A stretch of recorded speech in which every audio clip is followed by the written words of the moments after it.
우리가 예수 영접을 하고 구원받은 그리스도인이 되어집니다. 이제 옛것은 지나고 새로운 피조물이 되죠. 새로운 사람이 되는 거예요. 새롭게 지음받은 사람이 되어지는 겁니다. 그런데 문제는요, 이 구원받은 그리스도인이 되었지만 우리에게는 여전히 무엇이냐면 옛 자아가 있어요. 그리고 우리에게는 여전히 옛 본성이 있습니다. 이 옛 자아와 옛 본성이 우리가 구원받아서 구원받은 사람으로의 삶을 살아가려고 하는데 뭐 할까요? 바짓가랑이 잡고 끄집어 당기는 겁니다.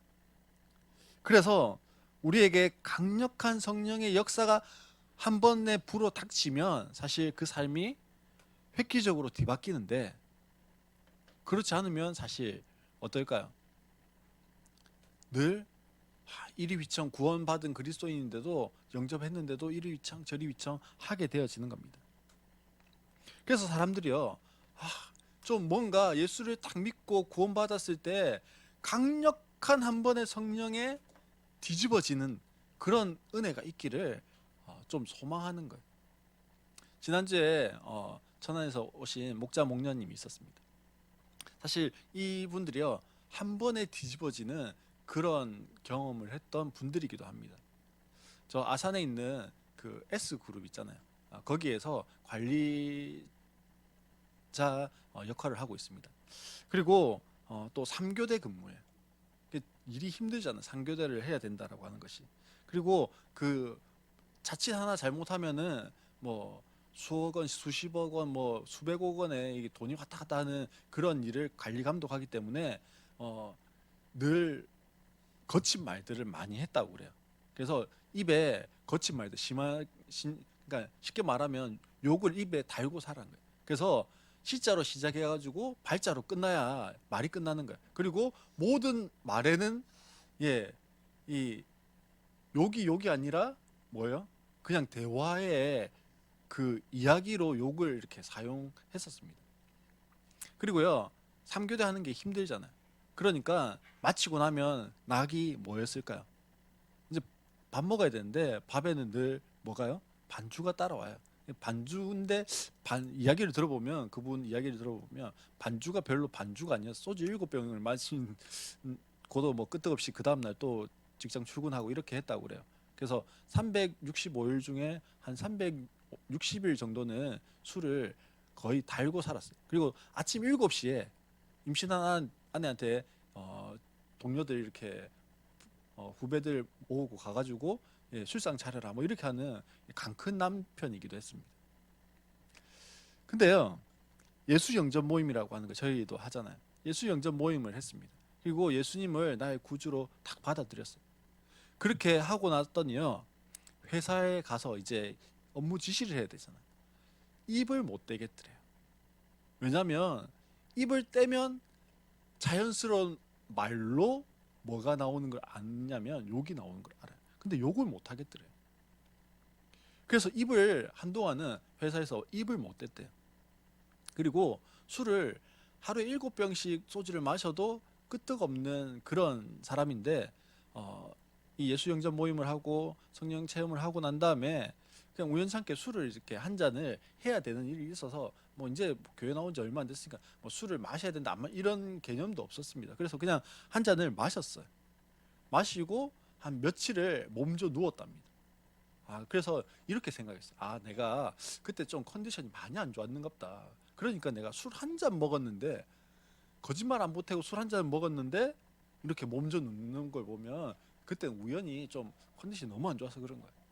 그래서 다음번에 또 한 잔 먹을 일이 있어서 또 먹었습니다. 똑같았어요. 그래서는 그전에는 어떤 체질이었다고 생각했을까요? 술이 잘 받는 7병 마셔도 끄떡없는 그런 체질이라고 했는데 이제는 체질 자체가 바뀌었어요. 어떤 체질을요? 술이 한 잔만 들어가도 며칠씩 알아 누워야 되는. 그래서 이 목자님이요, 남편이 이제 술을 그 이후로 딱 끊었습니다. 언어 생활이 달라지고요. 예수님 강력하게 만나고 나니까 언어 생활이 달라졌어요. 욕을 안 쓰는 거예요. 그리고 술을 안 마셔요. 이분의 삶이 하루아침에 180도 바뀌었습니다. 그래서 목자가 되어졌고요. 목자로 잘 섬겼어요. 많은 영혼들을 구원했습니다. 그리고 목자가 되어져서 목장의 목원의 주례를 맡게 되어졌어요. 주례를 맡게 되어졌는데 주례할 때 목원도 거기 S 그룹에 다니는 사람이고요. 하객들도 대부분 그 회사의 사람들이에요. 그러니까 지난주에 봤죠. 머리 스타일이 좀 독특하잖아요. 그게 2007년인가 그때부터 지금까지 계속 그러니까요. 자기는 모르는 사람이 있는데 다른 사람들이 자기를 모르는 사람 잘 없대요. 한 10,000명 넘어 중에. 그러니 저 사람이 어떤 사람인 줄 알아요. 저 사람이 어떻게 행동했던 사람인 줄 아는데 주례사를 하고 있는데 너무 은혜스럽게 주례사를 하고 있는 거예요. 그래서 어떤 직원은요 물어가지고 자기 교회를 찾아왔더래요. 왜 찾아왔냐 이랬더니 이 사람이 내가 알고 있는 이 사람이 맞나 싶고 저 사람 분명히 이런 사람이었는데 저렇게 바뀐 걸 보니까 그 교회가 너무 궁금해서 자기가 수소문해가지고 그 교회를 찾아서 왔다라는 거예요.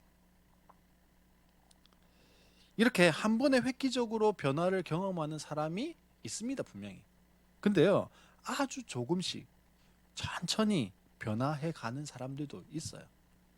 그래서 새로운 피조물로 변화된 삶의 모습이 보이지 않는 것 같이 보일 뿐이에요. 또 구원받은 그리스도인이 되었지만 여전히 우리의 옛자, 옛 본성이 나를 주장할 때가 더 많다는 겁니다. 이것이 우리의 답답함이기도 하죠. 우리의 변화가 더디다 할지라도 분명한 것은요, 우리에게 변화가 일어나고 있다는 거예요. 오늘 우리는요, 구원받은 그리스도인으로 살아간다는 것이 무엇인지에 대해서 좀 살펴보려고 합니다. 첫 번째로요, 그리스도인은 구원받았기 때문에 거룩해야 합니다. 거룩해져야 하는 거예요. 오늘 말씀해 봅시다. 15절 16절 특별히 16절에 보면 이렇게 돼 있습니다. 내가 거룩하니 너희도 거룩하라. 거룩해진다는 것은요, 하나님의 성품을 닮아간다라는 거예요. 하나님의 성품 이러면 뭐가 있을까요? 하나님의 성품에는요 좋은 성품이 많이 있습니다. 사랑도 있고요, 공의도 있고, 온유도 있고, 거룩도 있고, 화평도 있고, 오래 참음도 있고, 뭐 양선도 있고, 자비도 있고, 신실함도 있고, 많은 하나님의 성품들이 있어요. 그 중에서 하나님의 제일 가는 성품, 최고의 성품을 한번 이야기해 봐라 이러면 그 최고의 성품은요, 거룩입니다.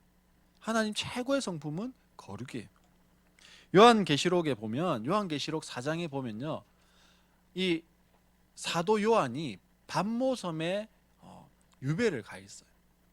반모섬에 유배를 가 있는데 이 반모섬에 유배에 가 있을 때 몸은 반모섬에 있는데 이 사도 요한의 영혼이 하나님 보좌 우편으로 이렇게 쭉 가요.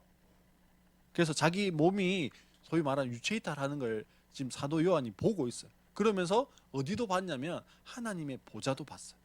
하나님의 보좌에 다 올라갔는데 거기에서 하나님이 지금 이후에 되어질 일들에 대해서 사도 요한에게 가르쳐 주십니다.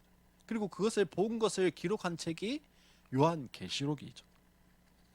근데 그 요한계시록 4장, 즉 하늘 보좌에 올라갔을 그때를 표현하면서 성경이 뭐라고 기록하고 있냐면 거룩하다, 거룩하다, 거룩하다, 이렇게 지금 그 하늘 보좌에서 천사들이 하나님을 찬양하고 있어요.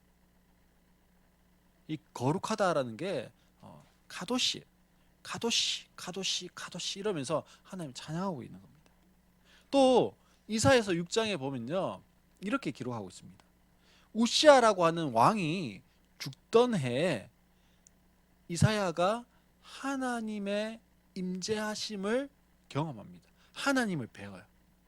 그때 6장 1절로 3절에 보면 이렇게 기록하고 있습니다. 우시아 왕이 죽던 해에 내가 본즉 주께서 높이 들린 보좌에 앉으셨는데, 하늘 보좌에 앉아 계시는 거예요. 그의 옷자락은 성전에 가득하였고, 하나님의 그 옷자락이 성전, 예루살렘 성전을 이렇게 덮고 있는 거예요. 그게 뭡니까? 하나님이 임재하셨다라는 거예요. 그때 스랍들이 모시고 섰는데 각기 여섯 날개가 있어. 그 둘은 자기의 얼굴을 가리고. 즉 천사들도요. 우리가 아는 천사는 이렇게 날개가 하나 있는 천사를 생각하는데 성경에 나오는 천사는요. 스랍이라고도 표현되어져 있고 천사라고 읽으면 됩니다. 이 천사들이요. 날개가 6개예요. 그래서 2개는요. 하나님의 영광을 천사들도 볼 수가 없어요. 그래서 눈을 가리는 거예요. 그리고 부정한 발을 가립니다. 발과 몸을 이렇게 또 2개의 날개로는 가려요. 그리고 2개의 날개로는 뭐 할까요? 퍼덕퍼덕 하면서 날아다니는 거예요. 그러면서 뭐라고 지금 이야기하냐면 서로 불러 이르되 거룩하다 거룩하다 거룩하다 만군의 여호와 그의 영광이 온 땅에 충만하도다. 그렇게 하나님 찬양하고 있다라는 거예요. 근데 찬양의 내용이 뭐라고요? 거룩이에요. 하나님이 나올 때마다 하나님 찬양하는 그 주제는 거룩입니다. 이렇게 거룩의 성품을 가지신 하나님이 내가 거룩하니 한 거룩하세요. 내가 거룩하니 너희도 뭐 해라고요? 거룩해라. 그렇게 말씀하십니다. 거룩은요 구별되었다 이런 뜻입니다. 내가 죄로부터 구별되어진 거예요. 하나님이 죄로부터 구별되어지신 분입니다. 그것처럼 너희도 죄로부터 뭐 해라고요?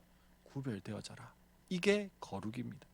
그리스도인의 생활은요 특히 거룩하게 사는 생활은 가치가 있는 것이고 하나님은 우리의 삶을 통해서 영광을 받으십니다. 둘째는요 그리스도인이 거룩하게 살아야 하는 이유는요 하나님이 거룩한 자를 사용하시기 때문에 그렇습니다. 디모데후서 2장 20절 말씀에 보면 이렇게 기록하고 있어요. 큰 집에 그릇이 여러 개가 있다. 금그릇도 있고 은그릇도 있고 나무그릇도 있고 질그릇도 있다. 그런데 큰 집에 있는 그 그릇들이 다 쓰임이 다 다른 거잖아요. 쓰임이 다 다른데 결국은 어떤 그릇을 쓰냐면 왕 앞에 금그릇에다가 음료를 담아서 내요. 근데 여기에다가 지저분한 게 묻어 있어요. 그러면 이 그릇이 아무리 금그릇이라 할지라도 그 그릇을 바친 신앙은 어떻게 될까요? 죽겠죠. 제가 커피를 좀 좋아합니다. 커피 마시는 걸 좋아하는데 지금 몇 달째 커피를 못 마시고 있습니다.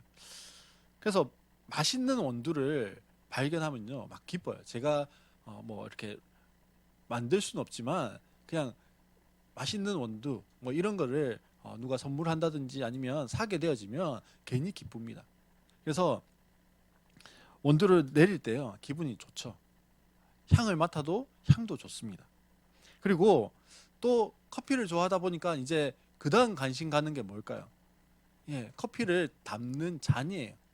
커피를 담는 잔이 좋아야 이뻐야 돼요.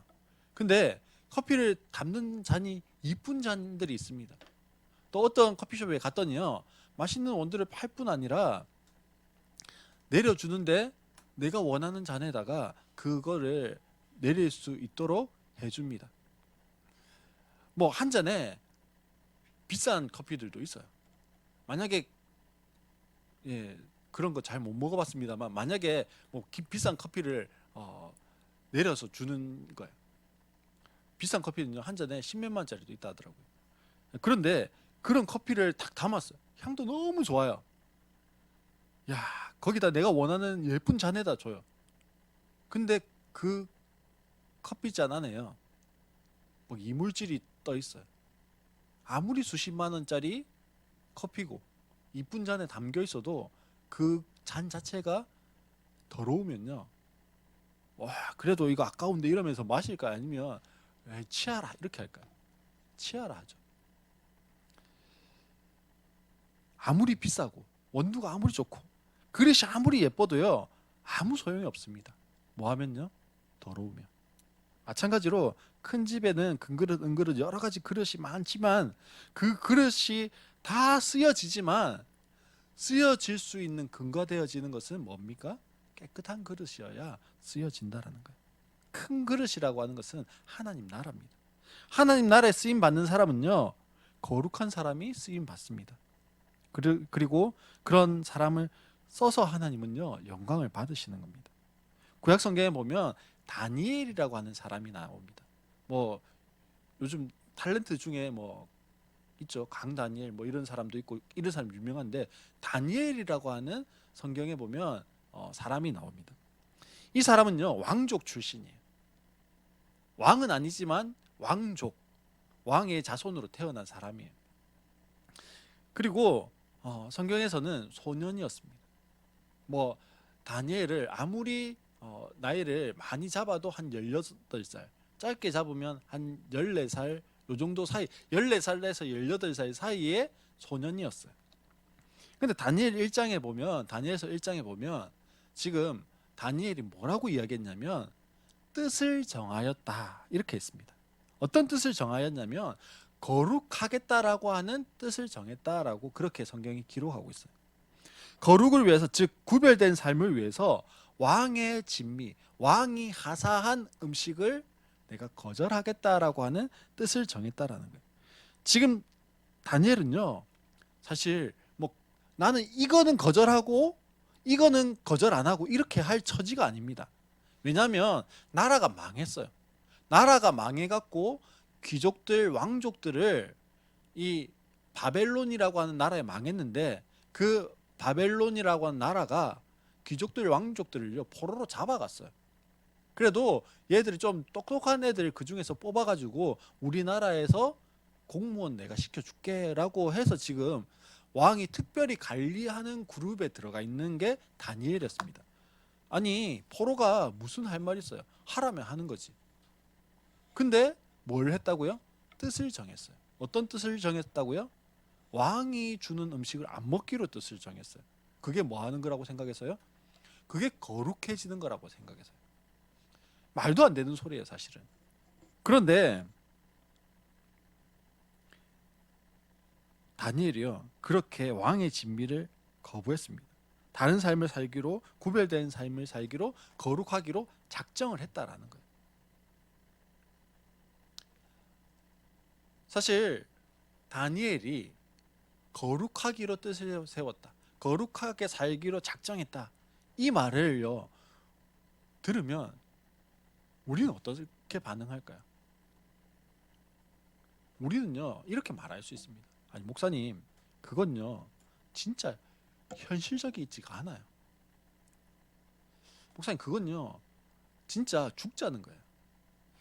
목사님 그건요 목사님이 그런 사회 경험이 없어서 하시는 말씀이에요.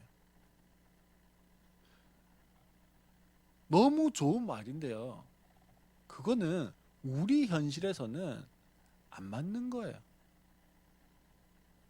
직장에서 그래 보세요. 당장 잘려요. 맞습니다. 맞는 말이에요. 목사는요 사회 경험이 잘 없어요. 맞아요. 목사는 지금 현실을 잘 모르고 하는 말이에요. 맞아요. 그러다 진짜 뭐 할 수 있습니까? 죽을 수 있습니다. 그런데 우리가 지난주에 보았던 말씀처럼요 구원의 확신을 가질 수 있는 증거가 뭐라고 했습니까? 구원의 확신을 가질 수 있는 증거가 세 가지가 있다고 했어요. 첫 번째는 성경 말씀이고, 두 번째는 성령이 그렇게 증거해 주시고, 세 번째는 변화된 우리의 삶을 통해서 그렇게 우리가 구원의 확신을 가질 수 있다라고 했어요. 첫 번째가 뭐였다고요? 성경이 그렇게 말씀하니까, 진리라고 이야기하는 성경이 그렇게 말씀하니까 우리는 구원받은 것이 확실합니다. 그렇게 했잖아요. 그 말은요 성경이 진리라고 하는 것을 우리가 못하기 때문에 성경이 증거가 되는 거예요. 믿으니까. 믿으니까 그게 증거가 되는 거예요 사실은. 안 믿는 사람들에게요 야 성경이 증거가 돼 이렇게 이야기하면요 그 성경을 어떻게 믿어? 그렇게 이야기한다고요. 근데 우리는 믿잖아요. 믿으니까 증거가 되는 거예요. 성경 말씀이 우리의 증거이고 성경이 진리예요. 시대와 세대를 초월하는 것이 진리 되는 하나님의 말씀입니다. 그런 한 성경 말씀이 오늘 우리에게 말씀하는 거예요. 뭐 해라고요? 거룩하라고, 구별되라고. 그러니 우리가 반응해야 할 것은요, 성경 말씀에 반응하는 거예요. 상황 중에도 거룩을 선택하는 거예요. 현실 속에서도 무엇을 선택하는 거예요? 거룩을 선택하는 겁니다. 경험 중에서도 거룩을 선택하는 겁니다. 그러면 거룩하게 사는 것이 어떻게 가능해요? 그렇게 거룩을 선택하는 삶이 어떻게 가능하냐라는 거예요. 나는 안 되던데요. 이 현실이 너무 먼저 보이던데요. 상황이 먼저 보이는데요. 빌립보서 2장 13절 말씀을 한번 좀 찾아보십시오. 빌립보서 2장 13절 말씀입니다. 빌립보서 2장 13절 말씀에 보면 이렇게 기록하고 있습니다. 하나님은 여러분 안에서 활동하셔서 여러분으로 하여금 하나님을 기쁘게 해드릴 것을 염원하게 하시고 실천하게 하시는 분입니다. 그렇게 말씀하고 있습니다. 뭐라고요? 하나님이 우리 안에 활동하신다는 말은 뭘까요? 성령이 우리 안에서 일하시는 거예요. 성령이 우리 안에 그렇게 할 마음을 주시는 겁니다. 그래서 어떻게 해요? 하나님을 기쁘시게 해드릴, 즉 하나님이 원하시는 것을 할 수 있는 염원을 주신다. 그런 생각을 주신다. 그런 마음을 주신다라는 거예요.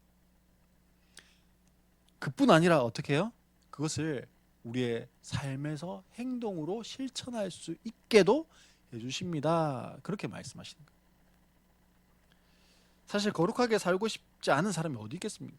구별되게 살고 싶지 않은 사람이 어디 있겠어요? 그렇게 반문할 수 있습니다. 그런데요, 그렇게 살아가는 것이 쉽습니까? 안 쉬워요. 너무너무 어려워요. 그러니 그렇게 못 사는 겁니다.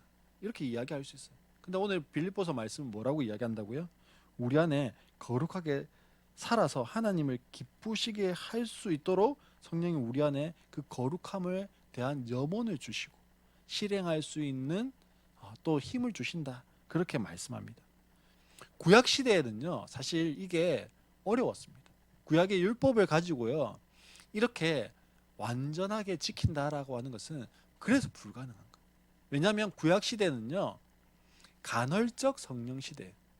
이 간헐적 성령 시대라는 것은요, 비가 내리잖아요. 비가 내리면 예수 믿는 사람한테는 내리고 안 믿는 사람한테는 안 내리고, 혹은 예수 믿는 사람한테는 비가 안 내리고 안 믿는 사람한테만 내리고 이럽니까? 아니에요. 그래서 신약 시대에는 보편적 성령 시대라고 그래요. 말은 예수를 믿는 모든 사람에게는 전부 다 성령이 임하는 거예요. 근데 구약 시대에는요, 아주 간헐적으로, 즉 비가 오는데 누구 위에만 오는 거냐면 요 사람 위에만 딱 오지 나머지에게는 안 와요. 또 저 사람 위에만 오지 나머지에게는 안 오는 거예요. 이게 간헐적 성령 시대입니다. 그래서 이 구약 시대의 사람들에게는요, 특별히 왕, 선지자, 제사장, 혹은 하나님께 그렇게 살기로 약속한 나실인, 이런 사람들에게만 성령이 특별하게 임했어요. 그때는 그 사람들은 그렇게 살아가고 싶은 염원도 있고 무엇도 있어요? 실천할 수 있는 힘도 성령이 주셨어요. 그래서 가능했습니다. 그렇지만 대부분의 사람들은 불가능했어요. 근데 지금 시대에는 보편적 성령 시대예요. 그래서 예수님을, 보편적 성령 시대라는 게 안 믿는 모든 사람들에게도 성령이 부어주신다 이 말은 아닙니다. 예수님을 구주로 영접하는, 구원의 확신이 있는, 그래서 내 마음의 자소에 예수님이 주인 되어진 것을 고백하는 사람들에게는 함께 무엇도 임한다고요? 성령도 임합니다. 그래서 성령이 오늘 빌립보서 말씀처럼, 금방 읽었던 말씀처럼 무엇 할 수 있는, 기쁘게 해드릴 수 있는 염원도 주시고요, 또 어떻게 할 수 있는요? 실천할 수 있는 힘도 주시는 겁니다. 로마서 7장 18절 말씀에 보면, 나는 내 속에 곧 내 육신 속에 선한 것이 깃들여 있지 않다는 것을 압니다. 나는 선을 행하려는 의지는 있으나 그것을 실행하지는 않으니 말입니다. 이게요, 사도 바울이 이게 한탄하는 겁니다. 그래서 뒤에 보면 이 7장 24절 말씀에 보면, 오라 나는 공고한 사람이라 이 사망의 몸에서 누가 나를 건져내랴, 이렇게 이야기합니다. 내게 그 하나님께서 주시는 염원이 있어요. 그리고 그것을 실천하고 싶어요. 근데 안 된다라는 거죠. 선을 행할 의지는 있어요. 근데 그것을 실행하지 않으니 말이다. 이렇게 이야기하면서 지금 한탄하고 있는 겁니다. 왜냐하면 내 속에 또 다른 법이 있기 때문에 그렇습니다. 또 다른 영이 있습니다. 그래서 나를 제약 가운데로 여전히 사로잡아 가는 겁니다. 방송실 우리 PPT 하나만 좀 보여주세요. 아까 찬양 맨 끝에 보면 PPT가 있어요. 예, 한 칸만 위로 올리면 됩니다.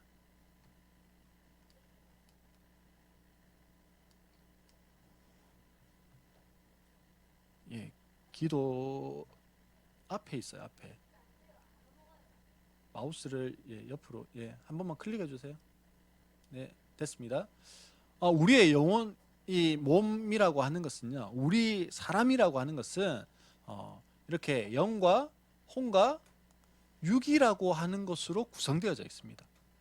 육은 뭐예요? 우리가 지금 보이는 거. 혼도 있어요.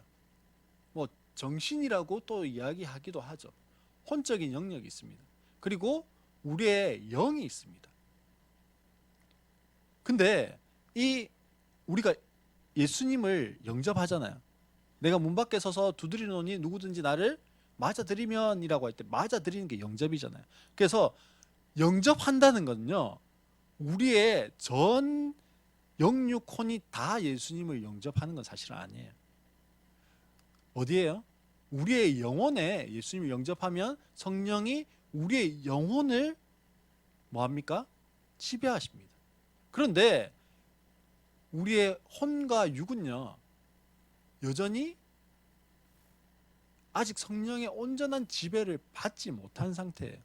그래서 성령이 빌립보서 말씀처럼 성령이 우리에게 염원을 주세요.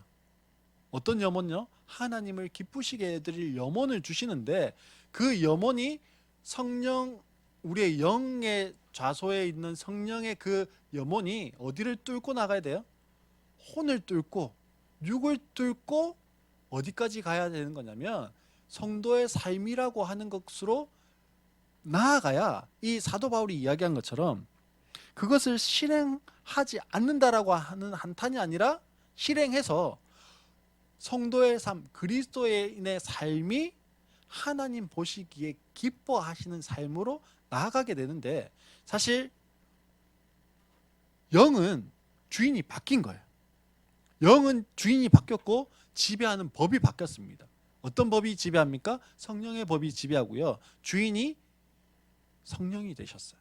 근데 우리의 혼과 육은요, 아직 주인이 안 바뀌었어요. 옛 법, 옛 자아가, 옛 본성이 우리의 주인이 되어져 있어요. 그것까지 아직 바뀌지 않았어요. 그러니 이 혼을 뚫고 육을 뚫고 성령의 법이 우리를 지배하는 삶으로 나아가려고 하는데 잘 안 되는 거예요. 자꾸만 뭐가 막으니까요, 옛 본성이, 옛 자아가, 옛 법이 우리를 자꾸 맞는 거예요. 예수 믿는데요, 어때요? 한 번씩 올라오잖아요. 옛 본성이, 옛 자아가 올라와요. 그래서 우리로 하여금 다시 어디로요? 여전히 죄 가운데, 여전히 우리의 본성 가운데 있도록 자꾸만 끌어당깁니다. 그러니 성도의 삶이라고 하는 그리스도인의 생활로 더 나아가지 못하게 할 뿐인 거죠. 그래서 성령을 따라서 살아가는 게요, 힘든 겁니다. 성경대로 살아가는 것이 어려운 거예요. 자꾸만 우리의 이 혼과 육에서요 이야기하는 거예요. 예법이. 예법을 주관하는 것이 또 다르게 이야기하면 우리의 이성이기도 합니다. 우리의 이성이 이야기하는 거예요. 사단이 우리에게 속삭입니다. 야, 말씀대로 살면 거지 된다. 말씀대로 살면 굶어 죽어. 그렇게 이야기하는 거예요. 또 이 죄는요, 옛법은 죄라고 하는 것을 보편화시켜 버립니다. 예를 들면 이런 겁니다. 동성애는 성경이 명확하게 뭐라고 이야기합니까? 죄라고 이야기합니다. 근데 세상은 뭐라고 이야기합니까? 이거는 개인의 취향이다. 그렇게 이야기합니다. 처음에는 반발이 심했어요. 근데 계속 이건 개인의 취향이야. 이것도 아름다운 사랑이야. 뭐 이렇게 계속 보여졌습니다. 그랬더니 이제 어때요? 개인의 취향이지. 그럴 수도 있는 거지. 그렇게 생각하도록 만들어 버리는 거예요. 또 예를 들면요. 결혼한 남자가 애인이 있는 것, 애인을 만드는 것. 성경은 뭐라고 할까요? 간음이라고 해요. 근데 예법은요. 죄는 뭐라고 이야기할까요? 없는 게 병신이야.